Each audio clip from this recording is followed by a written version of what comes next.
Okay, so why am I doing this? I'm doing this because it matters.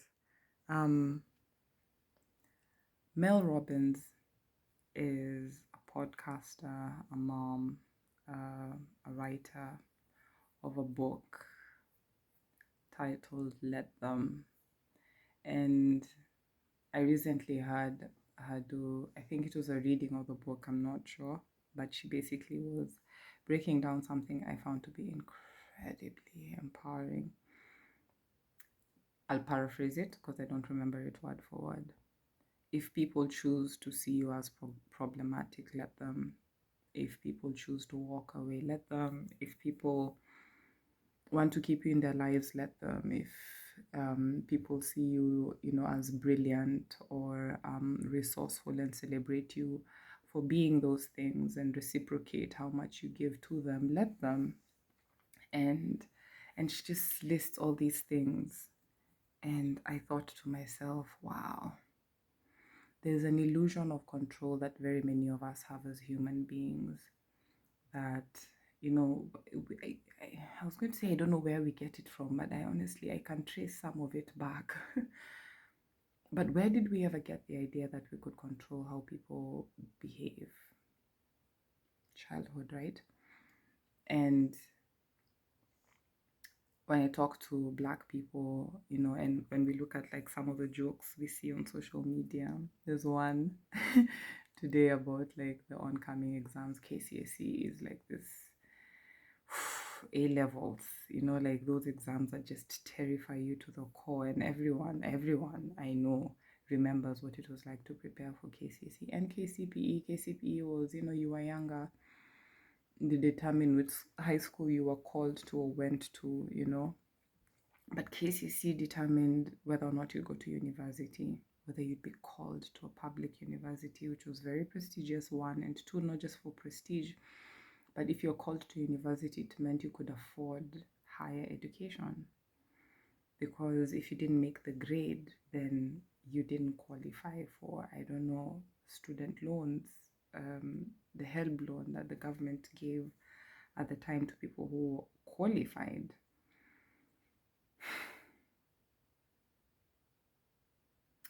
So when I say I don't know where we got the idea we could control things, and then I talk about childhood and I talk about how if you didn't do what you were asked to do, you were beaten by your parent, by your teacher. If you didn't pay attention in class, if you were caught daydreaming, and that is one I was in trouble for constantly. Most of you know I have ADHD. I got my diagnosis in late 2022. And the surprising thing, even as I read this, and the body says, no, I'm yet to touch scattered brains because I'm reading like maybe 3 different books, at least two different books at the same time. The third one is, I'm yet to crack it. But there's so much grief that comes with the diagnosis. It's a good thing. I'd recommend it. I recently spoke with someone who was like, I do believe in therapy and I intend to go, but I can't afford to fall apart right now. In fact, ironically, that's something I've been hearing from quite a few people, that I don't have the capacity right now to fall apart. And man, if I could, I'm trying to embrace the let them because I can be very controlling. And when I say I can be very controlling, I'm admitting my intentions are usually good. Like when I try and push someone to do better, be better, hey, talk to this person. They're looking for a web designer because you've told me you're struggling to find business, and then you don't talk to them. And then I send you someone else and you don't talk to them. And I'm like, dear God, where is your hunger? Where is your drive? I'm learning how to just let people be, because I've also been in a situation where, even currently, winter just plays with your mood and your energy. So for instance, I'm really sleepy, like incredibly sleepy, somewhere between 6:30 and 8. And tonight I managed to stay up until like I think 9:30 and I slept, right? So I thought, oh gosh, I'll sleep through the night. And I was up at 2. And I'm not taking melatonin because I have addictive tendencies, and I remember the last winter that I was using melatonin, which felt like the other day, but yeah, it was like the winter of 2023-24. Now we're getting to, we're in the winter of 24-25. I was taking double the gummies. Like, you take one gummy and you're not sleeping through the night, so you take two. And sometimes I just get you 5 solid hours. And I asked myself, like, is this where am I headed with this, And so I took a break from that stuff. My sleep is not doing too well right now, and this happens every winter, and I forget. Like, I think in my mind, if I exercise, if I eat well, if I screen time, I suck at screen time, guys. I will be honest with you. Like, I'm on my phone a lot more than I need to, and especially since the sun started setting at 4:30, and then I noticed today that the sun is rising at 8 a.m. My brain is so confused.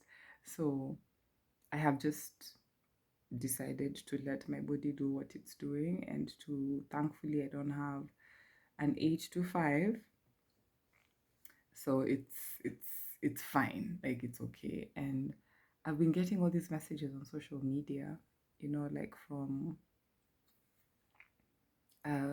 is it part radical psychologist or radical therapist, reminders from every Black woman who's a psychologist, who's a social worker, that I follow on Instagram, that this is bound to happen every winter. This is this hibernation season. This is a slowdown season. You're not going to get as much done. So let's celebrate something.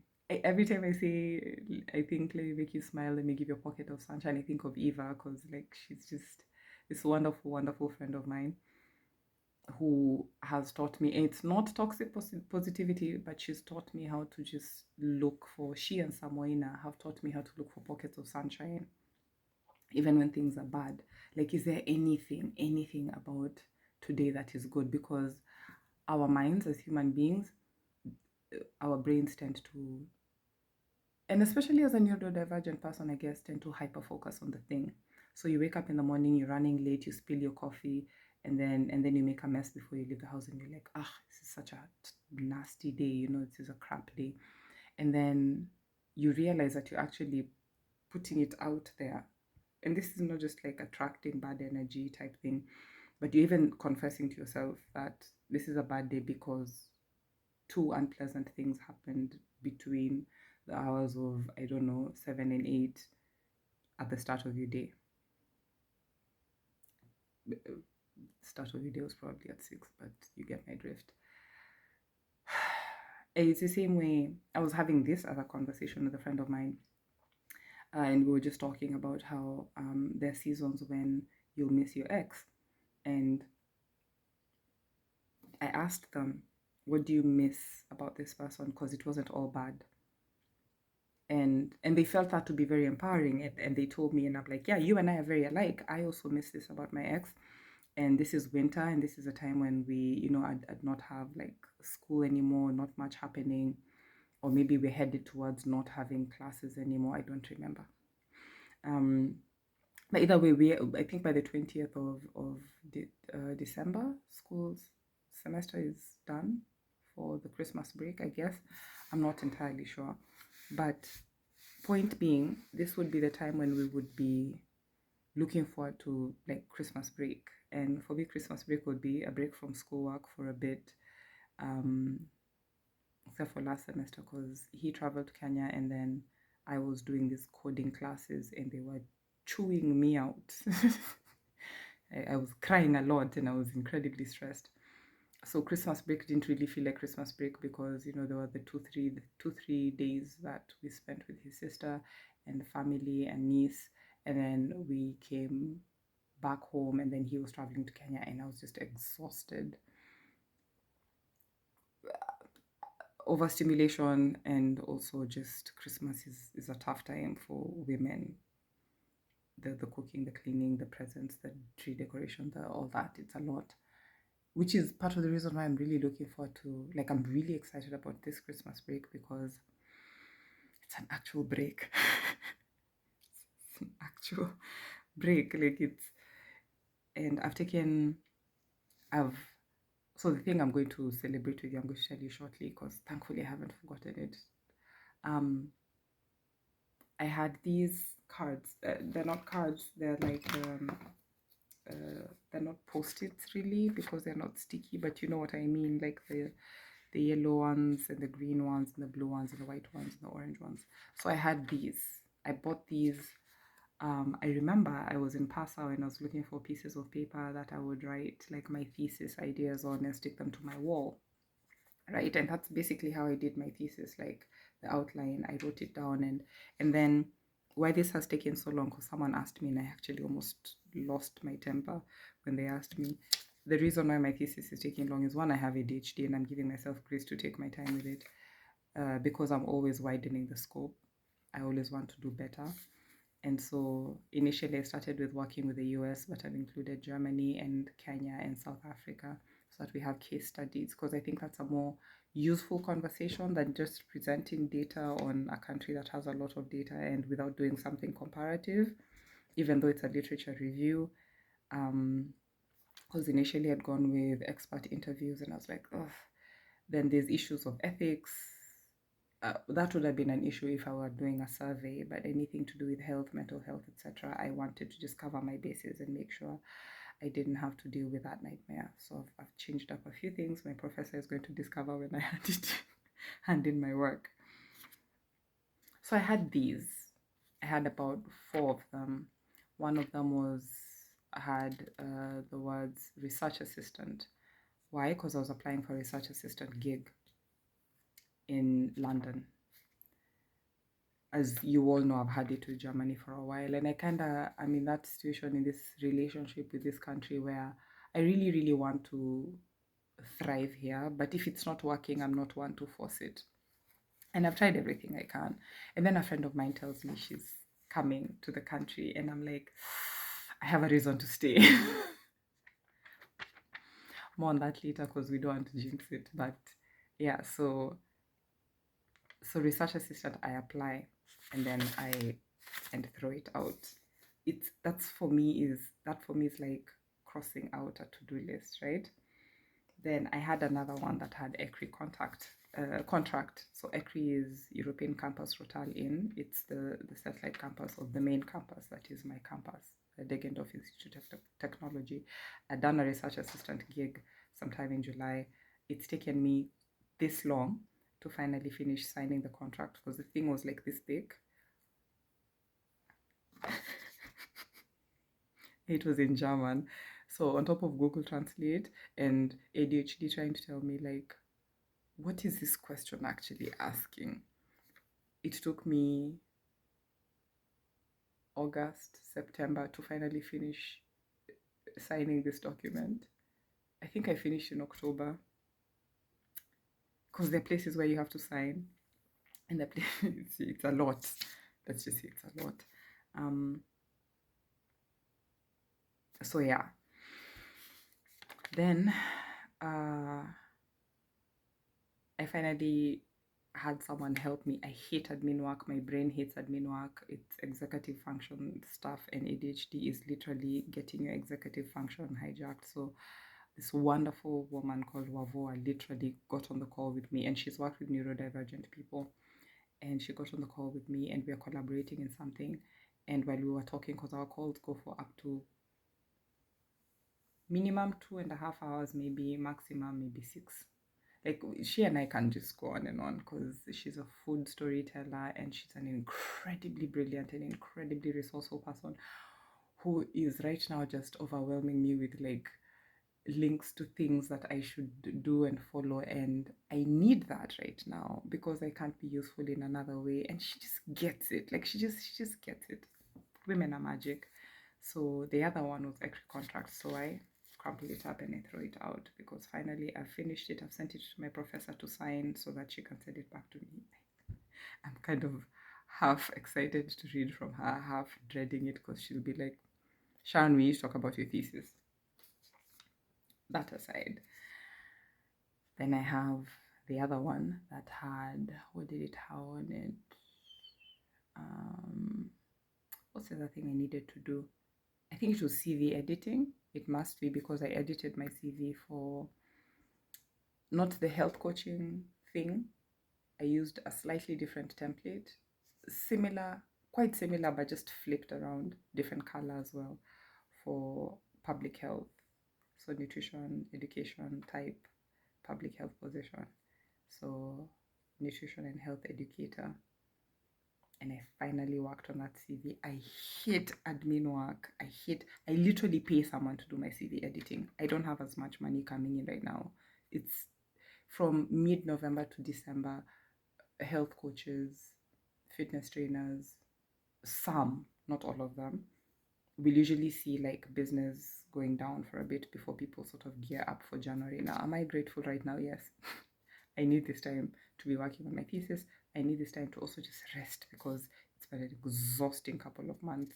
Like June to now has been the absolute ghetto. I have moved from Passau to Leipzig to somewhere in Berlin to finally my place in Berlin. It's been incredibly exhausting. So to just have a chance to just wosa, very grateful for that. And then of course I'm now finally working on my thesis, like actually typing it out, because the working on it has been doing research and putting links on all the different pages, and then now like expanding those pages and saying, this is how I'm going to phrase this, and this is how I'm going to quote this, and this is how we've not even started figuring out how we're going to put that in references. Those are problems for future Sharon. I know what I need to do right now. Why am I talking about this? I'm talking about like the struggle that is, it's very easy to afford people grace and let them. It's very hard to afford ourselves grace. And I just watched something by Mel Robbins. Mel Robbins also has ADHD and she's a brilliant podcaster. And someone introduced her to me, again, a woman who knows I have ADHD and is a doctor. Dr. Beryl Monda is an incredible human being, and she shares this with me, and she's like, yo, I think this will speak to, and now new obsession unlocked. And it's a good obsession because this is someone who's putting words to the things I feel and the things I live with every day. And someone else on social media, on Instagram, has shared that we mask.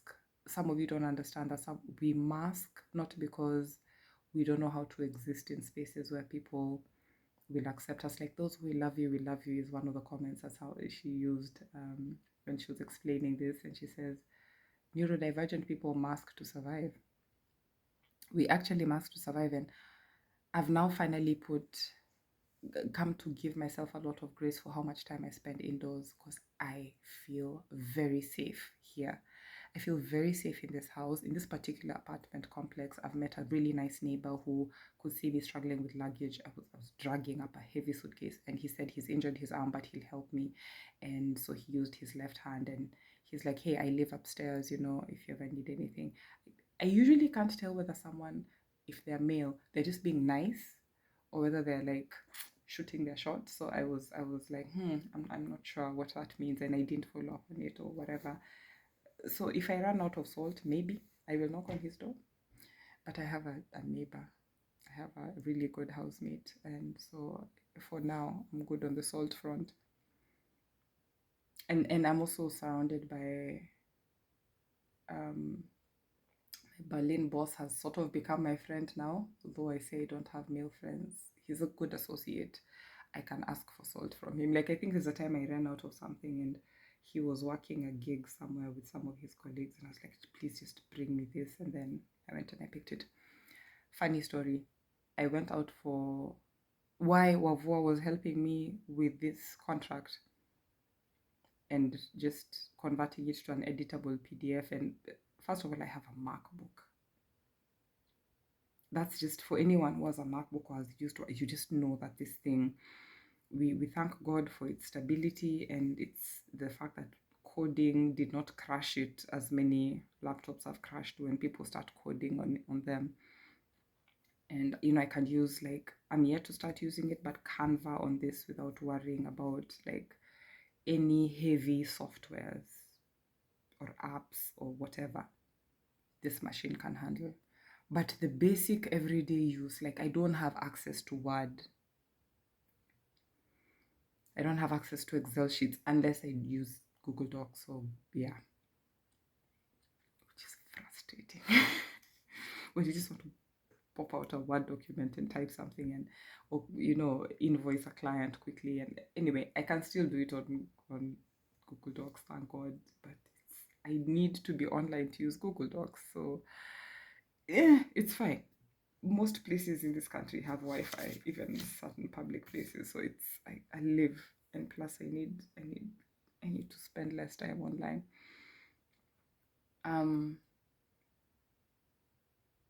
I feel very safe in this house, which is why it's hard for me to leave. And then when I leave, I go to the supermarket, and finally I'm at a point where I know where things are in Little, which is the one that's closer to where I am.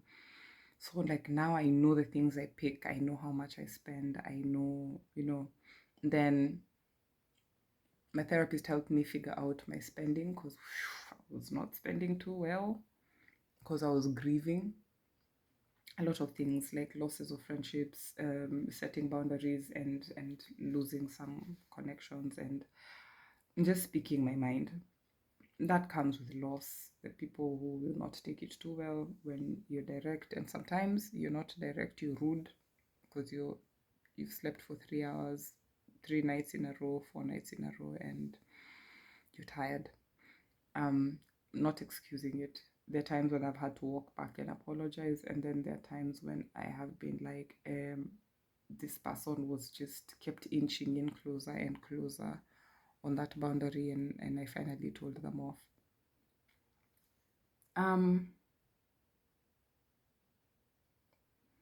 giving myself grace, but I also need to remind myself like that I'm giving myself grace, because I'm not used to this. We keep going back to childhood, because I remember someone asking Esther Perel during an interview, one of the episodes, where should we begin? The podcast where she actually has, like, she has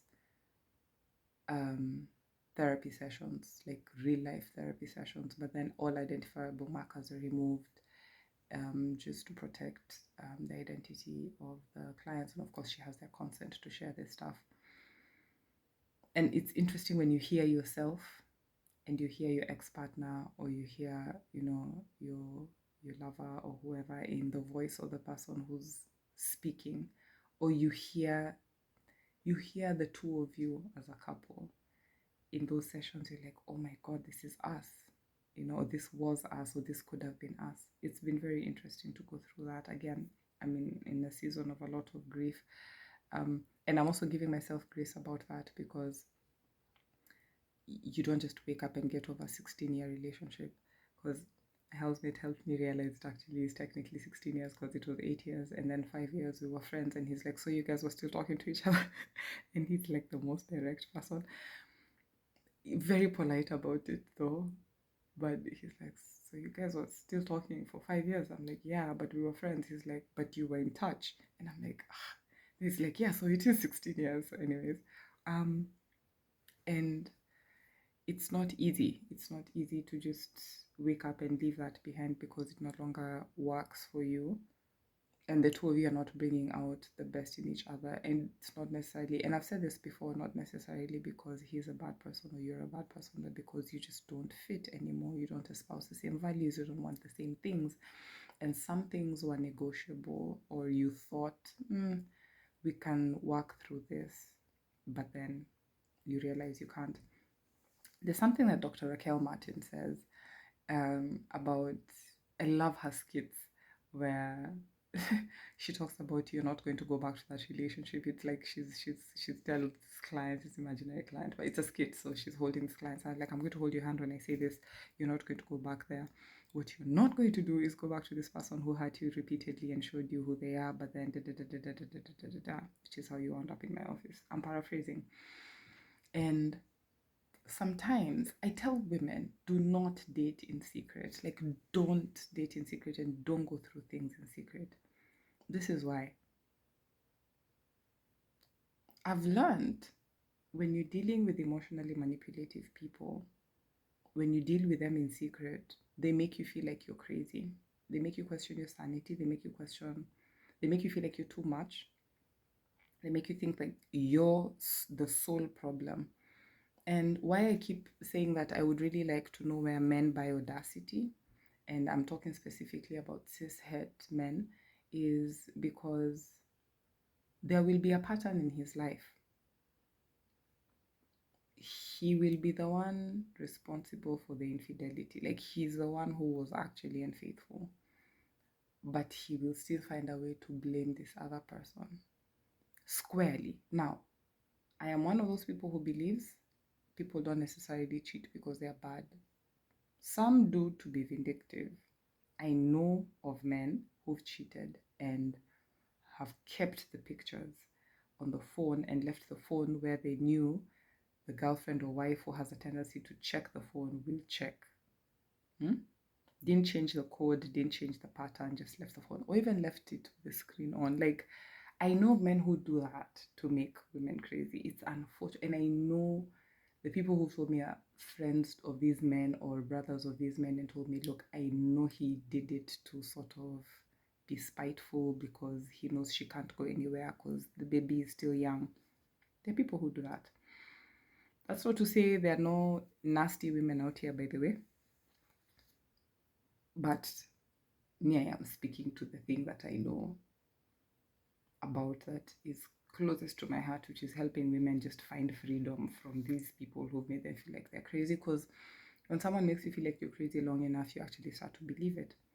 So when you date in secret, that's one of the things that happens to you. You start to think that you're the one who's a problem, and then what happens to self-esteem that suffers.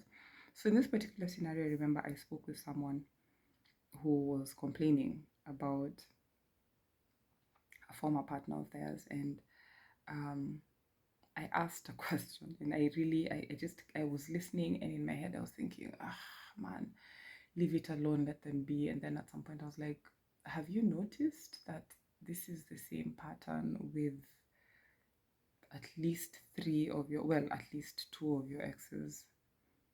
Actually, three. Yeah, three. And I was like, yeah, people out here are crazy. And I'm like, yeah, but if you're the denominator, how much of this has to do with you? And I used myself as an example, and I said, there's a joke that I used to make about being attracted to emotionally unavailable men.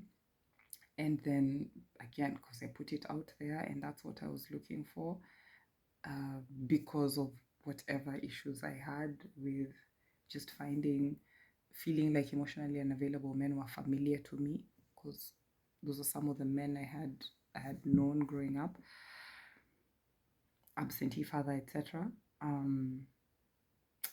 wound up catching myself one day and going like, no, this has to change. And then you go into therapy, and then you work on yourself, and then you address the uncomfortable issues of intimacy, and then suddenly emotionally unavailable men are the least attractive people you can meet, because you're like, you can't even articulate how you feel.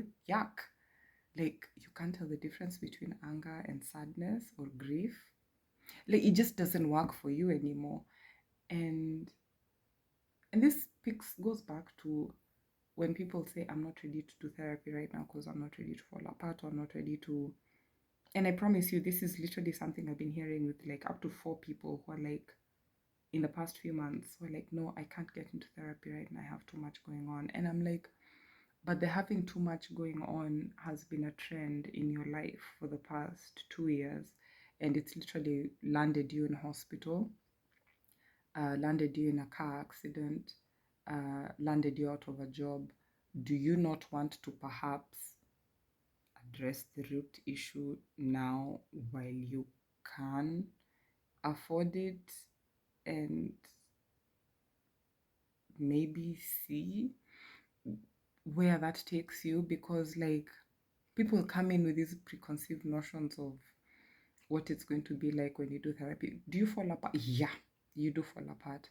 But one of the things you can also discuss with your therapist, and I don't know why people don't ask their service providers to just do the thing. If I am paying for a package for something, anything really, even furniture, this is in Kenya, this is not IKEA, I will ask, hey, what if you I want the bed to be 6 by 6 in 2 parts, so 3 by 6, 3 by 6 put together, that you can sort of lock it in place, and with enough room for there to be slide drawers with wheels. Is that a standard bed? It's a pallet bed. Is there? No, and I don't want a headboard. I've literally said that to someone and said I want, like the nude color of wood. Like I don't want you to like apply paint or anything. At some point, there's a fundi carpenter who decided to apply some paint, and he's like, yeah, I just thought it looked weird without, and I'm like, to stay in the wood, and I was like, did you do it to keep away like what are the wood mites, what are they called? Termites. Yeah, did you do that to keep away termites? Is it termites that eat up wood? I think. But did you do it to protect the wood from this? And he was like, no, not really, the wood is already treated. And I was like, so why did you paint it? Did I not tell you what I wanted?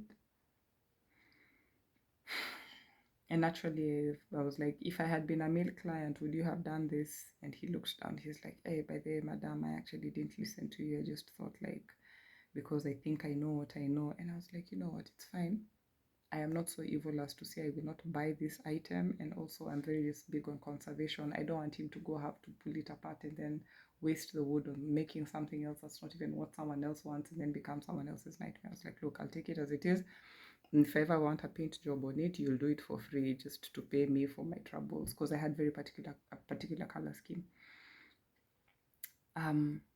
Ask for what you want and be honest with your therapist, because you usually have this session at the beginning where you're checking whether the two of you are a good match. I also have those like discovery sessions. It's about 30 minutes where you're just having a free flow of conversation about what's bringing you to them, like what are some of the issues that you're dealing with, that you're just tired of the cyclic patterns of, if it's anger or infidelity on your part or your partner's part, or like whatever it is that's or you're engaging in addictive behavior, like you find yourself getting off the alcohol and then uncontrolled screen time, then getting off the screen time, and even good things, you become obsessed with calories and eating clean. Some people just have addictive tendencies, and so you're noticing that pattern. You're like, I just want to break free from this, or I'm tired of like just being worn out by people and I don't know how to say no, and I struggle and I'm always saving everyone, and then I wind up resenting them for needing me. But then if they don't need me, I ask myself, who am I when I'm not saving people? Those are issues you can actually address with a therapist and go like, oh, by the way, I am smack in the middle of exam season, so is there a way we could organize this session so that of the 10, 12, 15 of them, I do not fall apart during exam period? And they could either tell you, hey, do you want us to pick up this conversation in January? Then you commit by paying. Or do we address it while you're on holiday? Or do we like, or do we attack the problem softly so that you fall apart in bits? And do we have the sessions on weekends when you don't have work, or like, or can you take a week off so that we address the heaviest bit, so that we plan around, we'll have these sessions, and then session 6 is usually when we talk about the childhood trauma or inner child healing, and then that will find you on holiday somewhere, not the first week, but the second week after you've already rested and had your margaritas and prepared psychologically. Like, when the Bible says we don't have because we don't ask, and when we ask amiss, I promise you guys, I'm starting to see the wisdom in scripture. Like, I honestly am starting to see the wisdom in what Jesus used to say. Like, I already knew there was wisdom, but now, like, I'm seeing it in everyday life. I remember someone telling me there's something that they wanted. And I asked them, have you asked like the person you want it from? And they're like, how? I'm like, the way you just asked me. And they're like, you know what, Sharon? So and so told me that I actually don't have the things I want because I don't ask, and I'm starting to see that it's true. Audacity, guys. Like, if you want something, go for it, because what's the worst that could happen? You don't get it. And if you don't ask, you don't get it anyway. So why not put yourself out there? Because the putting yourself out there, the selling yourself, like networking forums and these meetings we go to, and these think tank sessions and conferences. Someone asks, what do you do, or what field are you in? And you practice that pitch. You practice in front of the mirror, and then you keep practicing, and then you have this perfect 40-second picture. It's not always perfect, but the only way it gets good is if you actually use it in real life, where someone asks you who you are and what you do, and without missing a beat. Because we used to do this in BNI, Business Networks International, when I was in Nairobi. Because in Kenya, like, that's literally how I would do it. Like, sometimes you meet someone at a supermarket while queuing, and then they've bought something, and they're like, I really hope this chili is good. Because me, I love that about Kenyans. I've bought this chili, and I hope it's good. And I tell them, look, if you're willing to take a risk on me, I know someone called Rosalind Muthiora, and she sells this beautiful homemade chili. She grows the chilies herself, and it has these herbs and blah blah blah. It's really good. I can give you her number or her card. And I pull out my BNI card, and they're like, oh my gosh, what? I'm like, yeah, I know, and this is where she lives, and I live near her. And they're like, oh, I also live near there. Only if it's a woman will I be telling her where I live. And then they're like, gosh, so I take this one back. I'm like, yeah, I'll hold the queue for you. And they take it back, and then they're like, gosh, thank you, I'm so glad you got it. What do you do? Oh, sorry, Sharon here. Sharon Ogogo. I'm a nutritionist. I'm. Blah, blah, blah, blah, blah, blah, blah. I used to say nutritionist, which is that one. Why that one is stuck in my head. But now I'm like, I'm a nutrition and health educator, and I also coach people in the same. Like, if they have any health and wellness goals, we work together. I've also collaborated with people in fitness, people in, who do therapy and breath work. I mean, it's different for different cultures, because there are people who I tell breath work and they immediately understand what I mean. There are people who I have to explain deep breathing to help release anxiety and stress, and that makes more sense. And even anxiety needs to be explained in some places because it means different things to different people. I digress. Point here being, of the many things I've said in these 38 minutes, almost, remember to let people be the way they are. Just let them. This control is an illusion. And then secondly, the thing you want, just ask for it. Like, literally just ask. Like, just ask. You will be so surprised that sometimes we don't have what we want because we don't ask. Stay happy and healthy.